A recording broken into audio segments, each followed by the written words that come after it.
Tokoh Wali Songo pertama yang akan dibahas ialah Sunan Gresik. Menjelajah sejarah Islam di Tanah Jawa, kita pasti akan teringat dengan 9 tokoh besar yang mengubah peradaban Nusantara. Assalamualaikum warahmatullahi wabarakatuh. Halo teman-teman dan guru yang kita hormati. Kami dari kelompok 1 hari ini akan membawa kalian semua kembali ke abad ke-15. Kita akan mengupas tuntas bagaimana jejak dakwah Wali Songo bisa begitu melekat di hati masyarakat. Dan perjalanan besar ini akan kita mulai dari sang pelopor pertama, sang pembuka jalan Islam di Tanah Jawa, yaitu Maulana Malik Ibrahim atau yang sering kita kenal sebagai Sunan Gresik. Maulana Malik Ibrahim lahir pada awal abad ke-14 dan diyakini berasal dari Samarkand, Asia Tengah. Garis keturunan beliau pun tersambung langsung hingga ke Rasulullah SAW.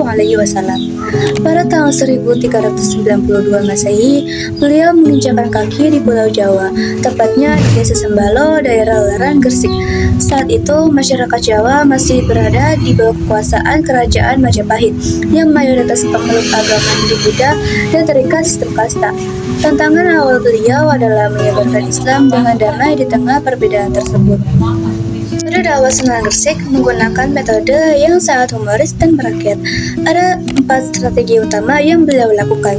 Yang pertama, ada jalur perdagangan. Beliau membuka warung di dekat pelabuhan untuk menjual kebutuhan pokok dengan harga yang murah dan jujur. Lewat cara ini, beliau mengenalkan akhlak Islam secara langsung dalam kehidupan sehari-hari. Yang kedua, ada di sektor pertanian.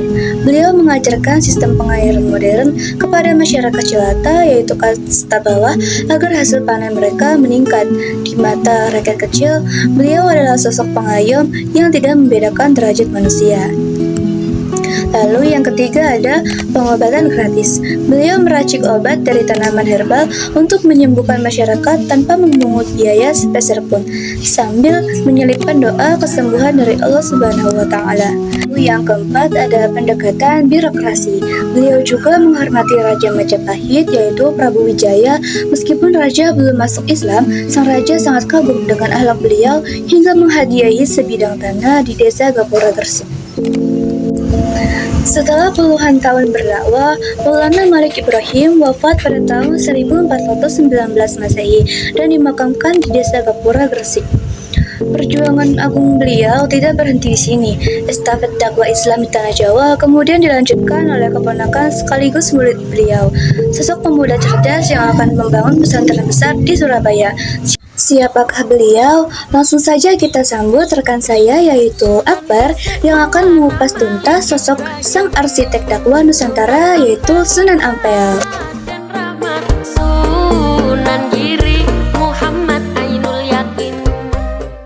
Halo semuanya, saya Akbar. Sekarang perjalanan kita berlanjut ke Surabaya, tepatnya di sebuah daerah bernama Ampel Denta. Disinilah sosok Raden Rahmat atau yang lebih kita kenal sebagai Sunan Ampel meletakkan fondasi dakwah yang sangat kokoh bagi Nusantara. Sunan Ampel lahir pada tahun 1401 di Champa, wilayah yang sekarang kita kenal sebagai Vietnam. Beliau datang ke Pulau Jawa atas undangan khusus Prabu Brawijaya dari Kerajaan Majapahit. Tugas beliau sangat mulia, yaitu mendidik moral para bangsawan dan rakyat Majapahit yang kala itu sedang tidak baik-baik saja. Strategi dakwah Sunan Ampel yang sangat fenomenal adalah filosofi Moh Limo. Moh yang artinya tidak mau dan Limo yang artinya 5. Jadi artinya Moh Limo adalah tidak mau melakukan 5 perkara.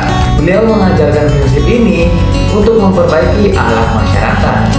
Langsung saja, yang pertama, moh main yang artinya tidak mau berjudi. Yang kedua, moh mombe yang artinya tidak mau mabuk-mabukan. Yang ketiga, moh maling yang artinya tidak mau mencuri. Yang keempat, moh madan yang artinya tidak mau mengkonsumsi obat terlarang atau narkoba. Yang kelima, moh matur yang artinya tidak mau bermain perempuan atau berzina. Metode ini sangat cerdas karena langsung menyelesaikan penyakit sosial yang ada saat itu tanpa harus menggunakan kekerasan. Selain Moh Limo, beliau mendirikan pesantren Ampel Denta.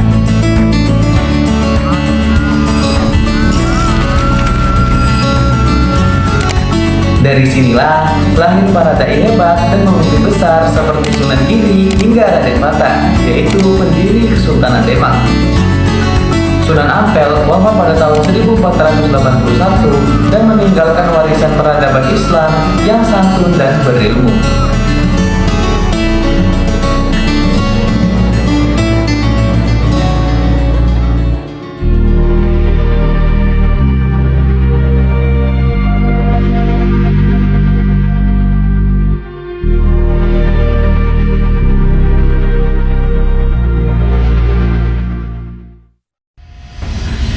Itulah sekilas tentang perjuangan Sunan Ampel. Namun semangat dakwah beliau tidak berhenti di situ.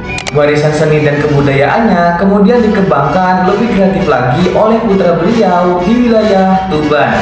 Siapakah beliau? Mari kita simak penjelasan berikutnya mengenai sang maestro musik dakwah Sunan Bonang yang akan dijelaskan oleh rekan saya. Terima kasih Akbar, saya Rahma. Kali ini kita akan membahas Sunan Bonang. Beliau lahir pada tahun 1465 Masehi di Tuban, Jawa Timur dengan nama asli Raden Makmudin dan merupakan putra sulung dari Sunan Ampel. Metode dakwah beliau sangat populer melalui jalur seni musik, yaitu dengan memodifikasi alat musik gamelan Jawa yang kini kita kenal sebagai bonang. Beliau juga menciptakan tembang suluk religius yang sangat legendaris yaitu Tombo Ati. Beliau wafat pada tahun 1525 Masehi. Selanjutnya, mari kita simak kisah adik kandung beliau yaitu Sunan Derajat yang akan dijelaskan oleh Ganesha.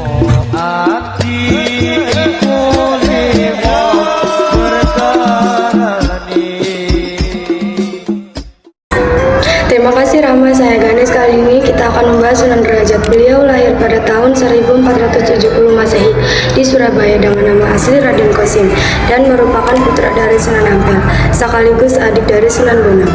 Metode dakwah beliau sangat fokus pada kesejahteraan sosial, seperti gemar menyantuni anak yatim, fakir miskin, dan mengayomi rakyat kasta bawah. Di Paciran Lamongan, beliau juga berdakwah lewat seni dengan menciptakan tembang pangkur. Beliau wafat pada tahun 1522 Masehi. Selanjutnya mari kita simak kisah Sunan Giri yang akan dijelaskan. Terima kasih Ganes, saya Sony. Kali ini saya akan membahas Sunan Giri. Beliau lahir pada tahun 1442 Masehi di Blangbang dengan nama asli Raden Tako dan sempat dijuluki Jawa Samudra. Setelah nyantri di Ampel Lanta, beliau mendirikan pusat kerajaan ilmu bernama Pesantren Giri Kedaton di Gresik. Metode dakwah beliau sangat kreatif karena memasukkan nilai Islam ke dalam permainan anak-anak seperti cublak-cublak suwek dan jelungan, serta menciptakan kending Jawa seperti Asmarandana. Dia wafat pada tahun 1506 Masehi. Selanjutnya, mari kita simak perjuangan Sunan Kalijaga yang akan dijelaskan oleh Ratu. See you semuanya. Dadah. Terima kasih Sony, saya Ratu. Kali ini akan membahas Sunan Kalijaga. Beliau lahir sekitar 1950 Masehi di Tuban dengan nama asli Raden Masyahid, putra dari Bupati Tuban bernama Tumenggung Waltika. Julukan Kalijaga sendiri berasal dari terkenalnya yang patuh betapa di tepi kali. Metode dakwah beliau sangat populer karena menggunakan seni lokal sebagai media seperti menjadi dalang wayang kulit religius dan menciptakan lagu tembang lir-ilir.